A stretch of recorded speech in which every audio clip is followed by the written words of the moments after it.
Notre Dame is down to just 7 players in uniform. Westbound cuts the lead in half. Westbound wide open, hit it! We are tied up. Hidalgo puts Notre Dame back on top. Underneath, Hayes got it. What a pass. We're tied again. Drives it on Rivers and she hits. And Notre Dame has done it. Coming from behind to win the ACC championship.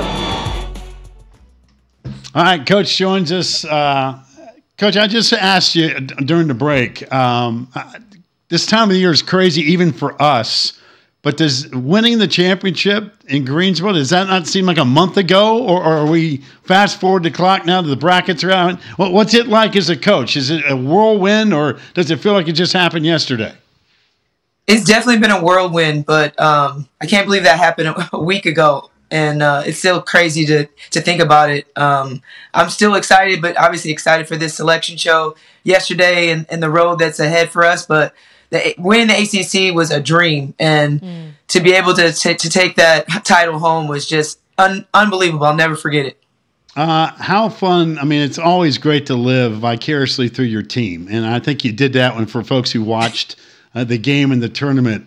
But it was also cool, quite frankly, for us to watch Muffet watch you watch your team. It was really kind of a, and I don't mean to sound goofy here, but it was like a generational feel-good, if that makes any sense. So did you get a sense of that as all when you look back at all this stuff?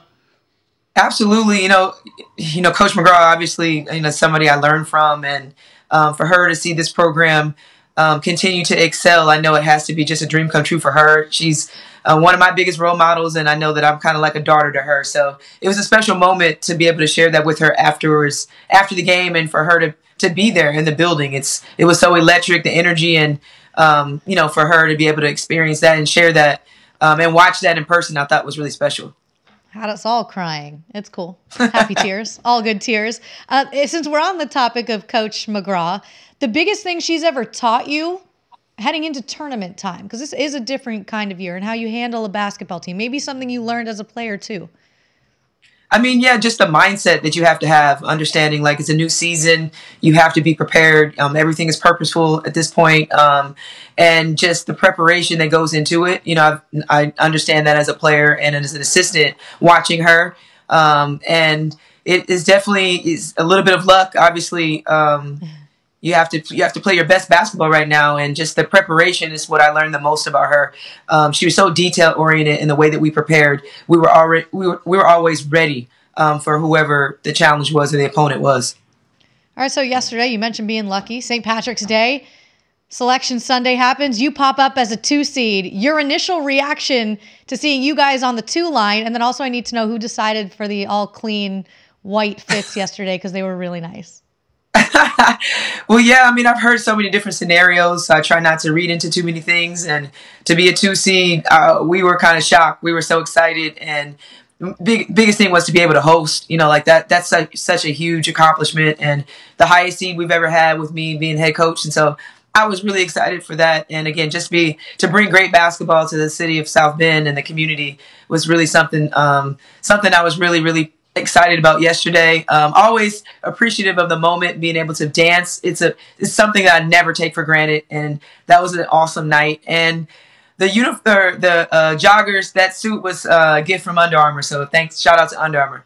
Ooh, they were nice. You must be some kind of parent, and the reason I bring that up is because Maddie Westbeld joined us last week, and she had this big smile on her face, and the sunshine was coming in. We thought she was doing the interview from South Bend, Indiana, and then we found out during the interview she's down in Florida on spring break, and I'm thinking, man alive, Coach must have unbelievable trust in this team. They win a championship, partying like rock stars. Instead of getting back to South Bend, forget that nonsense. We're going to go down and have a good time in Florida before we worry about this tournament starting. There's a thing called a player's coach and all that stuff. But the mindset of the trust that you have in this team to say, guess what? Have fun on the journey, but when you get back here, we got work to do. What was the mindset there? Yeah, I mean, honestly, we have a short roster. It's been a long season, 3 games in a row. I just felt like, they needed some time off. Now, granted, I didn't know that everybody was going to Florida. So, like I said, I tried to stay off of IG. I have to trust that they're being responsible, but you got to work hard, play hard. So, I mean, they definitely they deserve the break and to get some sun. It was, I think, 4 of the players that were together. That's what it's all about, having that opportunity to have balance. And I'm big on balance. And they knew when they came back, it's back to work. I told them, you're in South Bend now, not South Beach. So vacation is over. Coach, I told Maddie, I said, I can't believe you'd want to waste 15 minutes talking to us when you can chance to go out on the beach and goof around. I mean, talking to us, you can talk to us anytime you want. But, man, you got to take advantage of that Florida time now. That's totally different.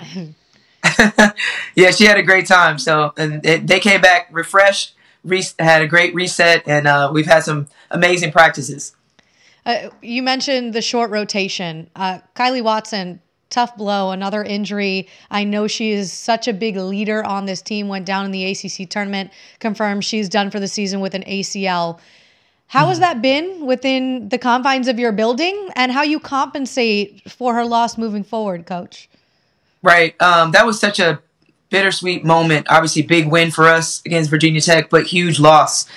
And losing Kylie and then finding out it was an ACL, devastating for us. But this team, we understand, unfortunately, how to rally through adversity, and we're experiencing that. And it's next woman up, and everyone needs to do a little bit more, as we've talked about a lot with our injuries the last 2 years. And Kylie's a heart and soul. She does a lot of little things for us, and she was having a tremendous couple weeks in tournament, and we're really gonna. It's a really tough loss for us. We're really gonna miss her, but everyone really just stepped up. Natalia Marshall was her first career start in a title game. Everyone understands that they have to do a little bit more, and going to rely on, KK, Nat, and Becky Abenwa that can help us. So, and everybody, again, you just have to rally, and you got to take it one quarter at a time. It's survive in advance, and that's what we're going to try to do.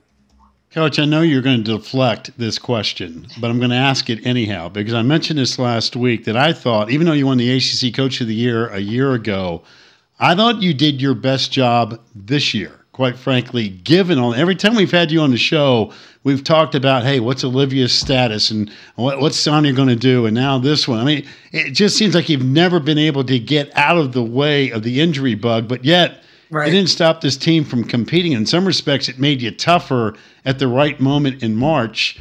But as you look back, and I know there's still work to be done. In fact, the most important work is now. But when you look back from a learning perspective, given all your experiences, what are you going to take most about what you did as a head coach this year with this Notre Dame club?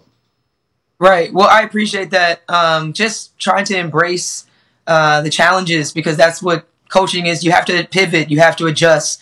And I've had to do that, like you mentioned, it's part of my leadership, being able to pivot in times that aren't going well. I feel like when you're going through tough times and challenges, that's when your leadership really shines the most. And I think that's what I've been trying to do as a leader here. And luckily, I work with an incredible team, and I have incredible staff that supports me and allows me to be me. And this team plays for me. And I'm really big on relationships, and I try to pour into this group, and they give back 150%. And I'm so grateful for that. But as far as just you have to adjust and pivot when things present themselves in seasons, and unfortunately we've had to deal with a lot the last couple of years. But I'm really encouraged by the resiliency of our team, and just trying to make it every day, just trying to get better every day.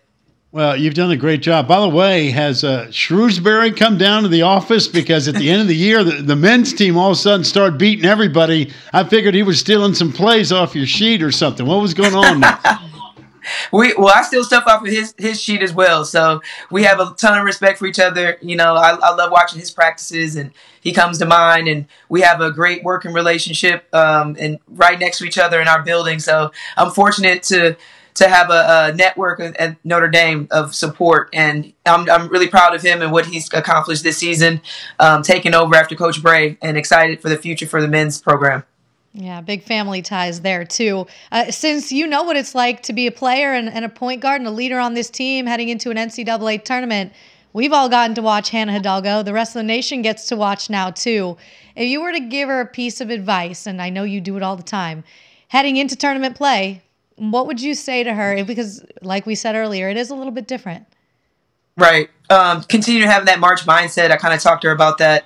In the ACC tournament, obviously we had 3 games in a row, and NCAA tournament, it is literally 1 quarter at a time, and it's 0-0. It's a new season, so none of the stuff that happened before matters at this point. You have to come out, have to be your best game every night, for six nights basically. And I just talked to her about just really focus on, her recovery, her mental mindset, preparation, just having the competitive edge, but also just really understanding the scout and what she needs to do to help us, achieve on Saturday. And it's a mindset you have to have, and you have to have it for 40 minutes. And that's what I've been kind of talking to her about, and just embracing this moment. It's her first NCAA tournament. She was so excited last night in the selection show, and embracing it, but also, come in ready. You have to be ready for 40 minutes. Coach, we saw the celebration when you guys had the quick turnaround and won at UConn, which was really, I thought, a pivotal moment for your season. Then we saw the celebration winning the ACC title. I'm just assuming that green dress is toast, right? I mean, that thing had no chance to make it to that party. No chance at all. That dress is at the cleaners, so no chance. I enjoyed that. I love celebration, so that was fun. Well, you earned it, and so did your team. And we appreciate the time as always. You've been great with us all season long. I'll be rooting for you like crazy, and needless to say, it's the most important time of the year. So wish you nothing but luck. Thank you so much. I appreciate your support.